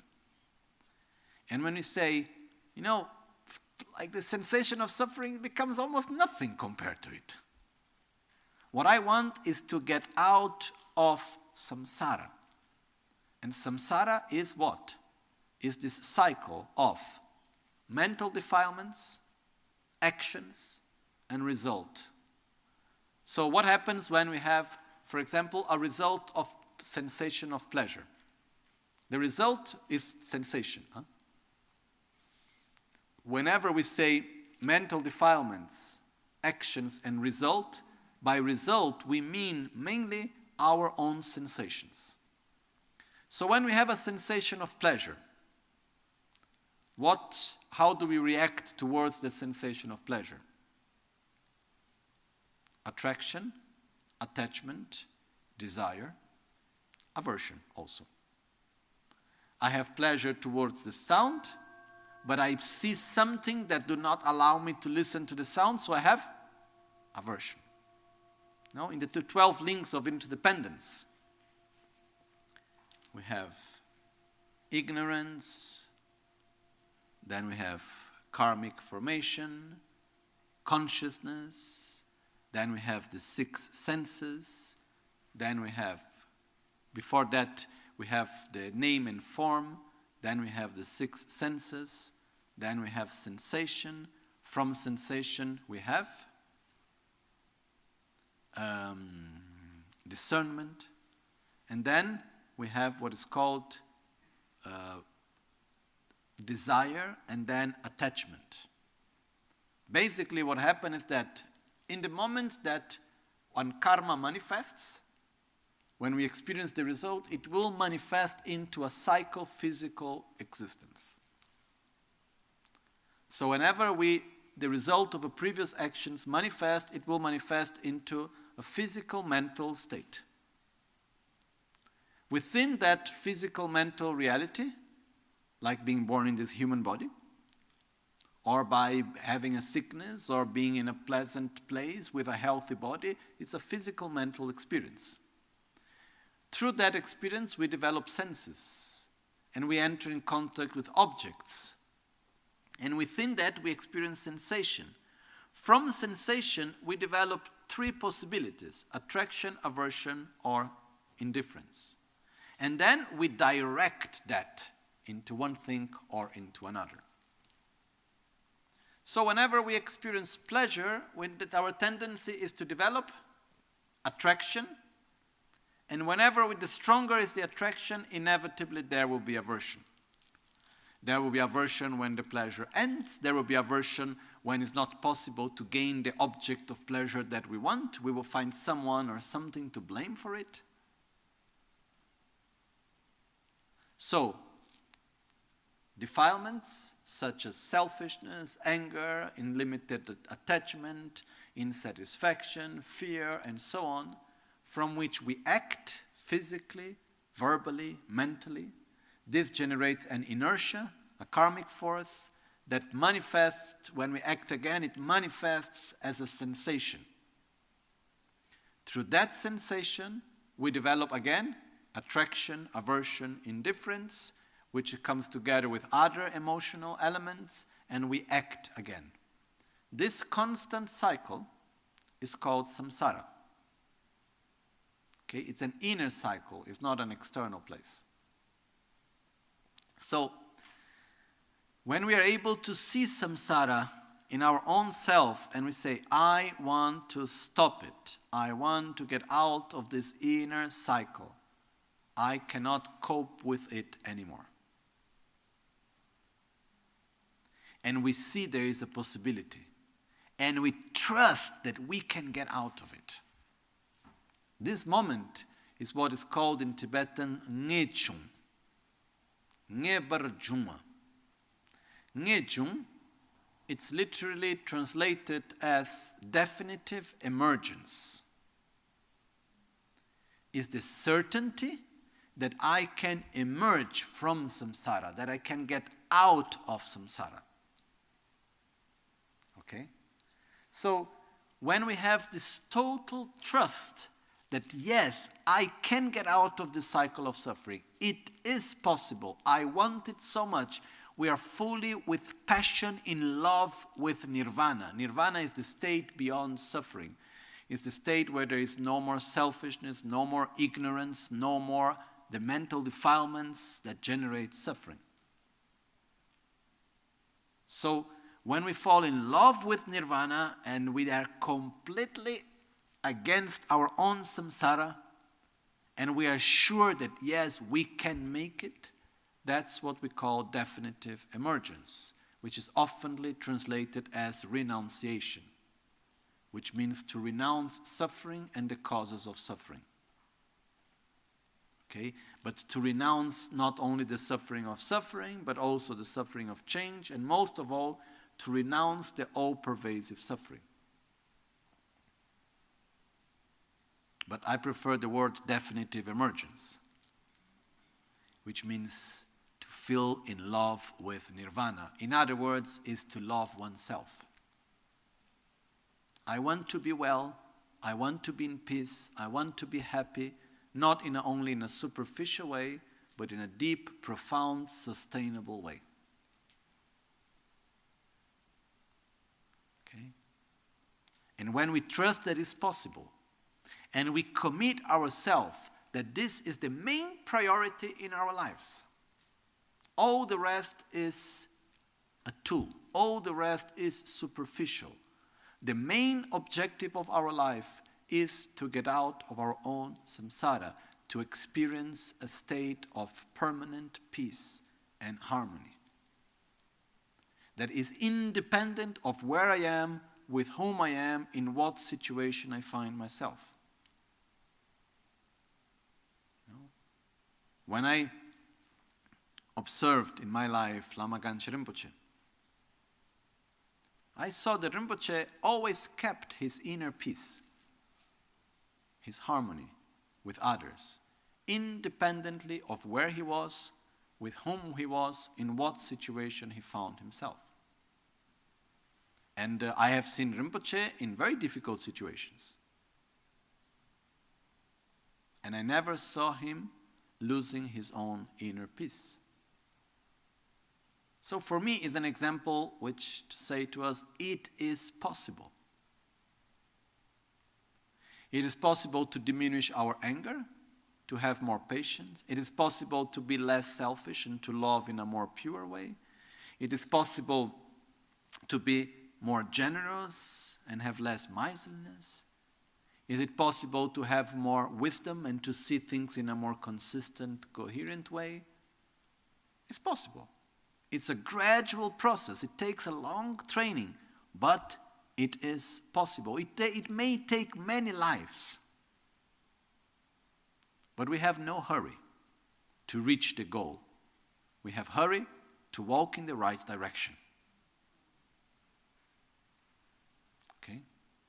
There is one important thing here, which is on every level, relationship-wise, work, money, in our relation to the environment, in our relation to our spiritual path, to anything that we do, to any objective that we may have in our life, we must do what is in our reach. Because sometimes we stay in this idealized state of how wonderful it would be if I would be a perfect bodhisattva with a correct view of reality. I would like so much not to have anger anymore, or I would like so much to stop all the destruction of the environment. I cannot. So sometimes because we cannot do or we cannot be that idealized image of what we would like, we don't even put the effort on what we can. So we must act on what is in our own reach. For example, do I care for the environment that I live in? Do I want to be in a polluted world, or do I want to be in a world where nature is in harmony? I don't like being in a polluted world. So what can I do? The way how I treat my garbage, the way how I consume, what I buy, what I don't buy, how much I consume, how I relate in my daily small actions towards the environment. This is what is in my reach.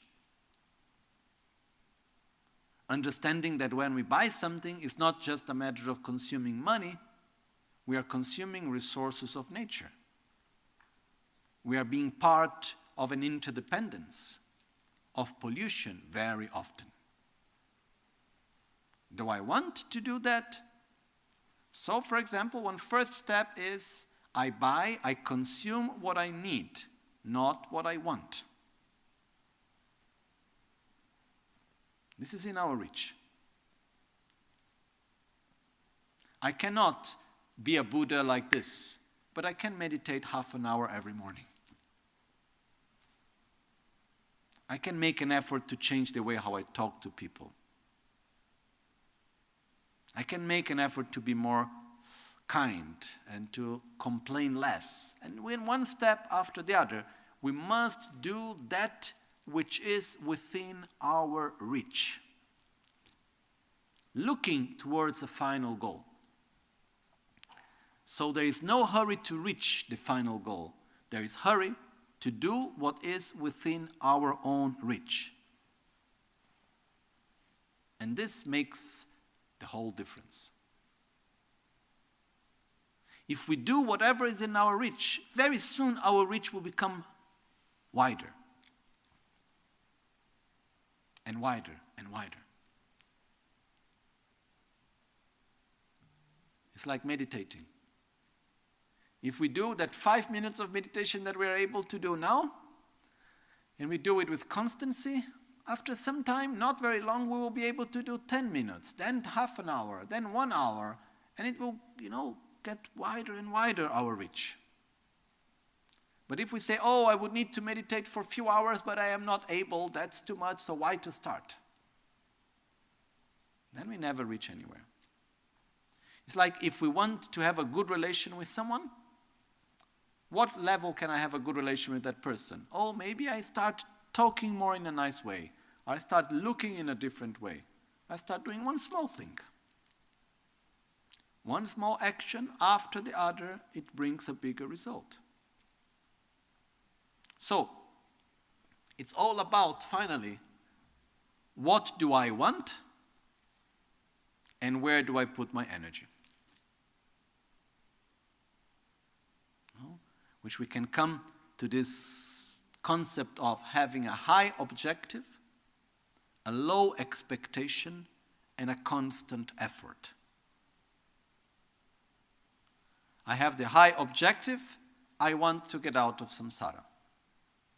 Then, as we move along the teachings of Lojong, the objective will get even higher. But we cannot have the highest objective unless we start first with this one, which is already very high.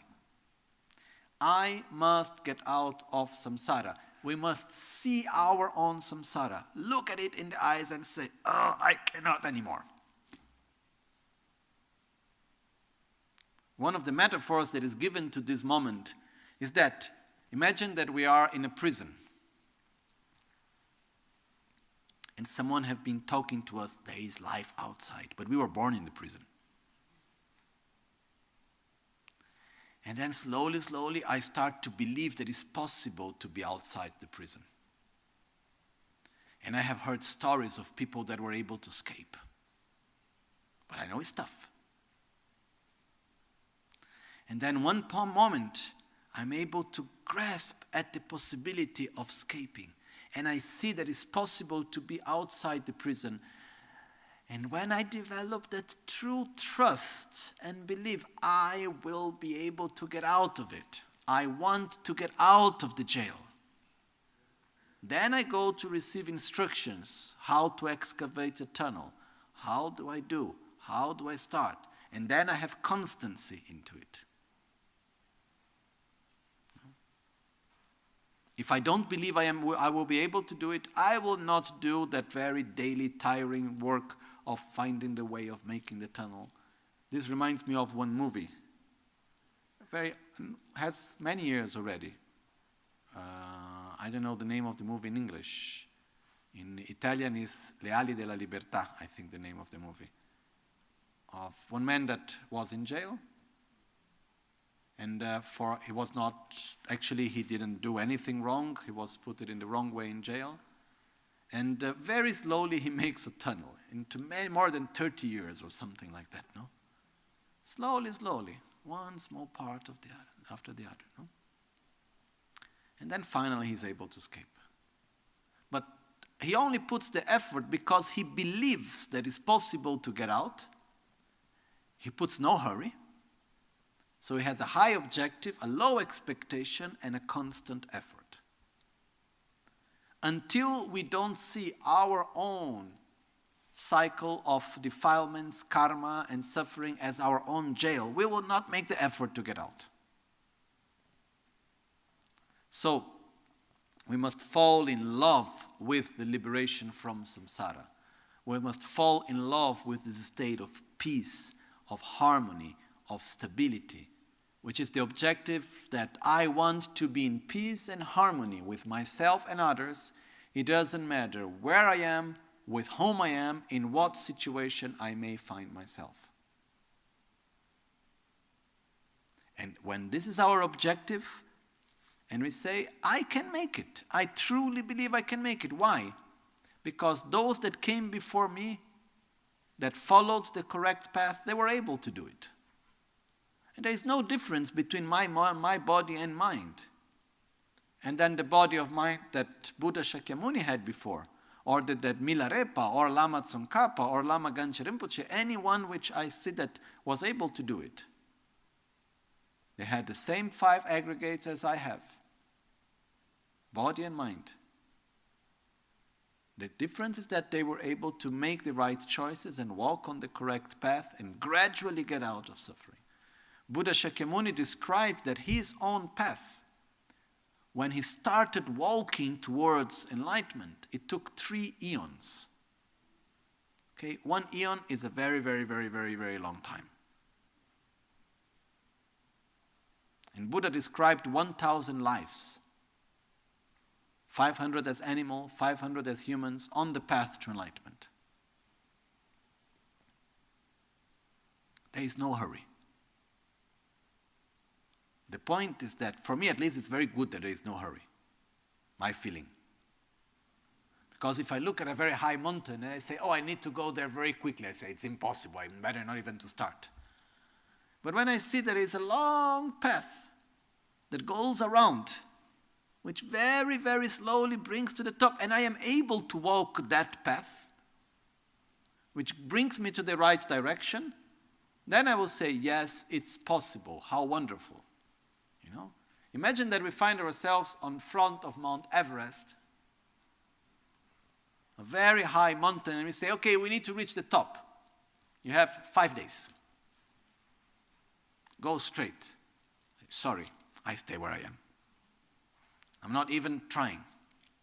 And then actually we see that suddenly there is a paved road, very comfortable to walk, that adapts to my capacity right now, not very steep, but very long to go. It may take few years, but I will get there. I'm so happy that I can walk that path. I have no hurry to reach the result. I have hurry to walk on the right direction. Because on every moment of my life, I am walking into some direction. We are never still. We are always walking in one direction or in another. And what is really urgent is that I walk in the direction that will bring me to a state of peace and harmony, instead of walking in the direction that will reinforce constantly my own samsara. Because what we do often is that we reinforce. Every time we get angry, every time we react with violence, every time we cultivate our jealousy and envy and fear and so on, we are reinforcing our own samsara. So we develop this strong urge, which is, I don't want to reinforce anymore my samsara. I must get out of it. I believe I can make it. It may take long time. I don't care as long as I walk in the right direction.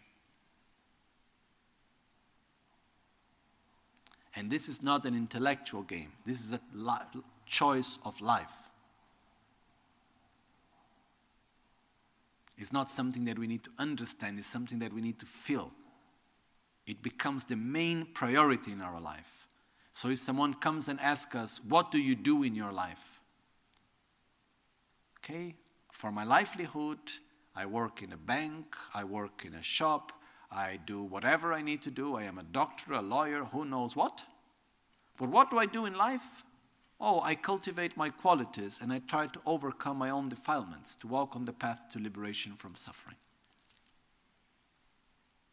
I cultivate love towards myself, I cultivate love towards others, I cultivate a correct view of reality. This is what I do in life. This is what gives me meaning in life. Once we reach that state, then we have completed the preliminaries. So as Geshe Chekawa says, first train in the preliminaries. Tambu ngondro tak lalap. First train in the preliminaries. And it's a change of paradigm. Okay. So,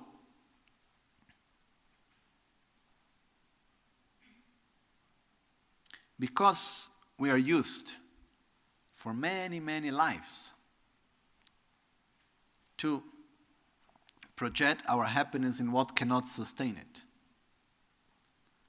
We live in a society that constantly reinforces the idea that we will be happy by external conditions. That's what keeps alive our whole system of buying and consuming and all of that. It's not easy to change this habit. So we need to remind ourselves again and again. Again and again. We don't need to go against anyone. We just need to follow the right path ourselves. And we need to remind ourselves again and again, what do I want? Do I want to live in a perfect world, or do I want to live with a perfect attitude within the world? Do I want to change the world, or do I want to change the way how I relate myself to the world? Do I want to change the object or clean away the filters? Because this is a choice that we must make. Because finally it all comes to what I want, and as a consequence, where do I put my energy? Okay? So once this is clear, that's when we take refuge in Buddha, Dharma, and Sangha.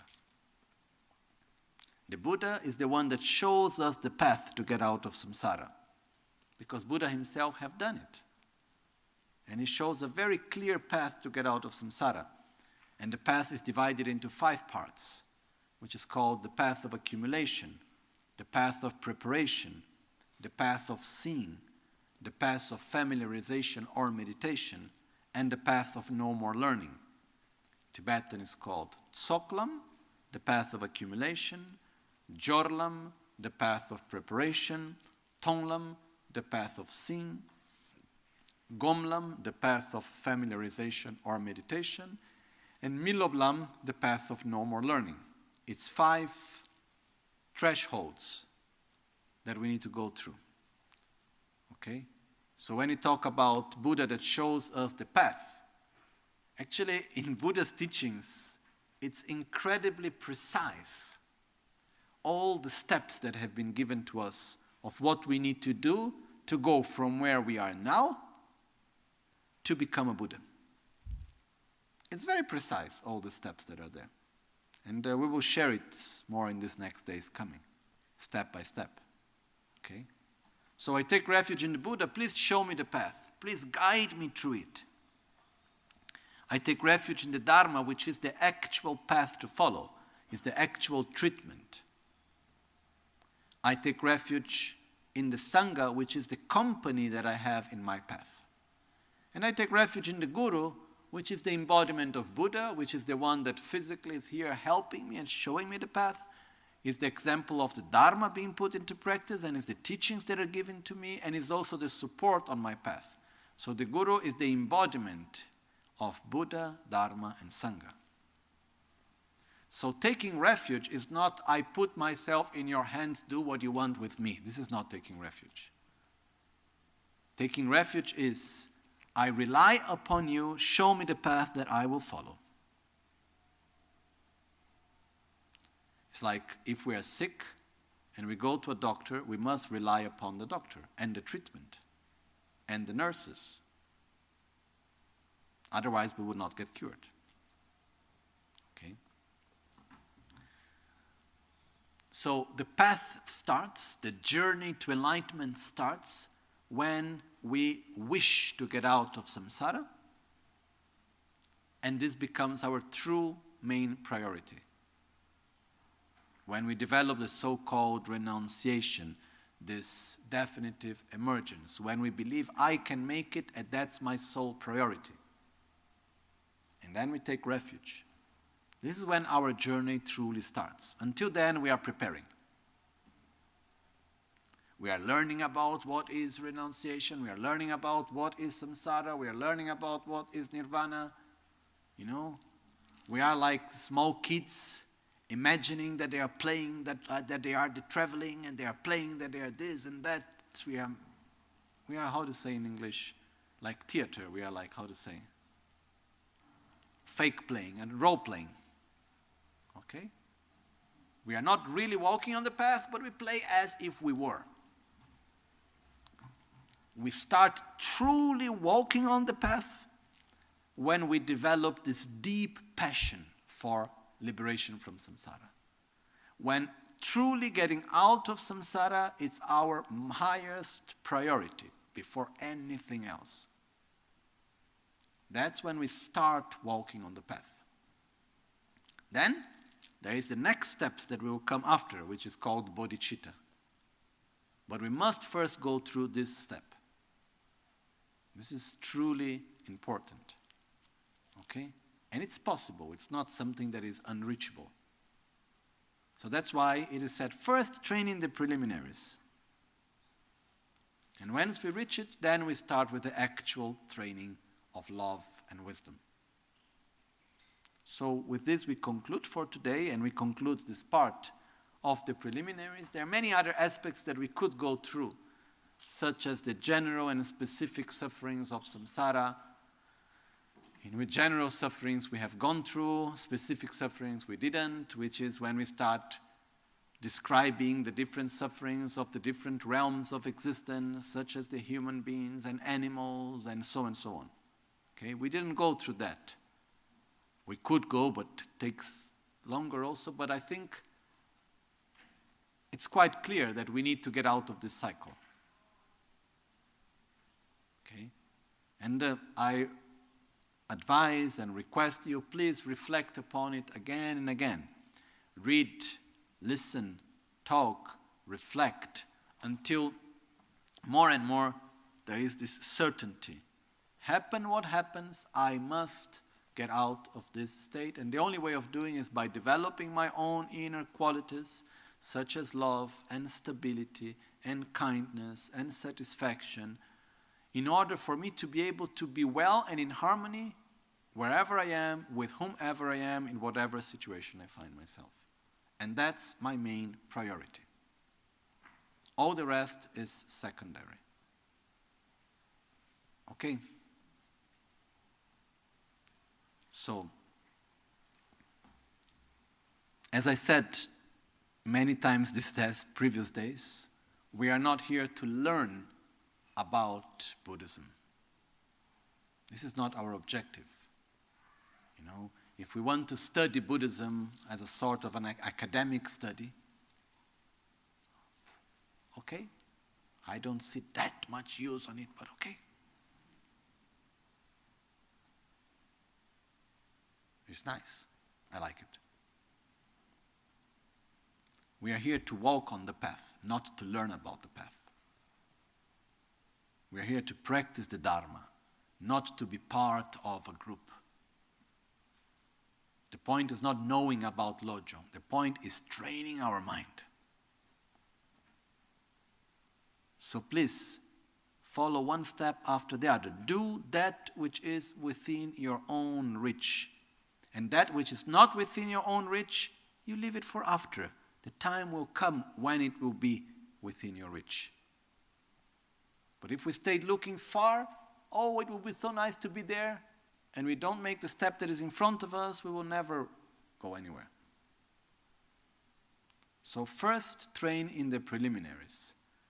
Preciousness of this life, awareness of our own mortality, impermanence and death, understanding the law of karma, so stopping to victimize oneself and understanding the effects of one's own actions, seeing the cycle of samsara, wanting to get out of it, taking refuge, developing this urge to get out of samsara, and trust within oneself that yes, by following the correct path, by being guided in the right way, I can make it. And this becomes our main priority. That's how we train in the preliminaries. Okay? Jetsu alame kutse rapten chi namkara trinle chokchur gepadang losan tempe drume sasumgi drowe munsela tatu ne gyuru chi sashi peke chokshi meto chari rablin she nide gembadi sange shinto mikte ulwargi drugunamda shingla cheprasho Ye Dhamma Guru Ratna Mandrala Kam Niryata Yami Kewa Kundu Yanda Lama Dan Drame Cheki Pela Long Cheching Sadan Lamgi Yente Rabzone Dorje Change Kopa Nyur Tobe Sho Ngechon Semcho Rinpoche Make Panama Ke Guruchi Kepa Nyambra Mepaya Kongne Kontu Pewara Sho. May the precious mind of definitive emergence, renunciation, which has not yet born, arise and grow, which has born, have no decline and increase forevermore. Chancho semcho rinpoche make panama ke gyuruchi kepa nyambra me payang kongne konto pelwara sho. May the precious body-mind, the mind of enlightenment, which has not yet born, arise and grow, which has born, have no decline and increase forevermore. Yanda tawa rinpoche make panama ke gyuruchi kepa nyambra me payang kongne konto pelwara sho. May the precious mind of the correct view of reality, which has not yet born, arise and grow, which has born, have no decline and increase forevermore. Nimo dele tsendele, nime kuyan delek shing, ninsen takto delek pe, kuncho sumke chinge lob, kuncho sumke ngodrubut sol, kuncho sumke trashisho. At dawn or dusk, at night or midday, may the three jewels grant us their blessings. May they help us to achieve all realizations and spring all the path of our lives with various signs of auspiciousness. All'alba o al tramonto, di notte o durante il giorno, possano i tre gioielli concederci le loro benedizioni, possano aiutarci ad ottenere tutte le realizzazioni e cospargere il sentiero della nostra vita con molti segni di buon auspicio. Repeat after me. Sem Chö Sudro, Chö Lam Tudro, Lam La Parche, Miyong Warsho. May the mind become the Dharma. May the Dharma become the path. May the path be free from interferences. Possa la mente diventare il Dharma, possa il Dharma diventare il sentiero, possa il sentiero essere libero da interferenze.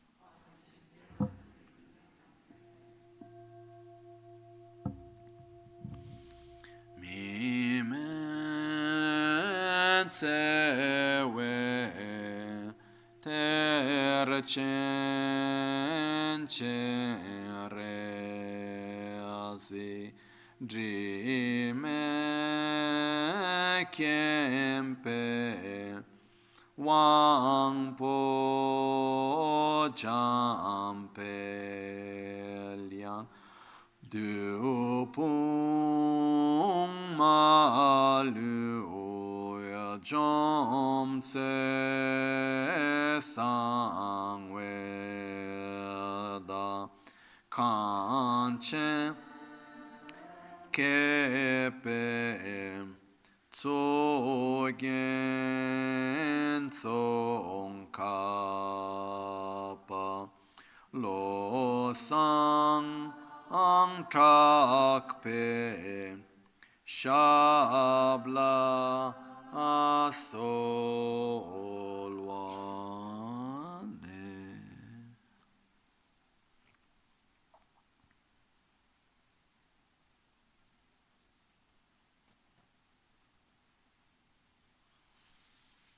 Omahun tembala me sangye rinpoche, kyobala me tamche rinpoche, drimbala me gendurim kyamne kuncho sumla chepa, locho sampo pa kyu trashi pa, tuche tempe trinle yar, pegye drolo zambe zebra che, panden lame shela chepa.